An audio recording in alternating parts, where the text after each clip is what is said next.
মালা রে মালা রে মালা রে আজকে আমি অ্যাডমিট কত গরম আছে এই বাবা চশমাটা খুলে ব্যাগে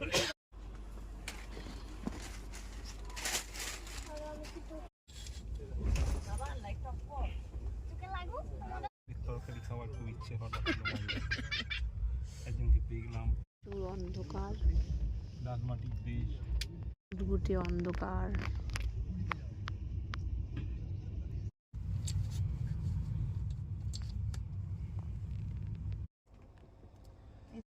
এখানকার বিখ্যাত খাবার হচ্ছে পোস্তর বড়া। ও আমার দেশের মাটি এটা কটা 12:46 এসছে।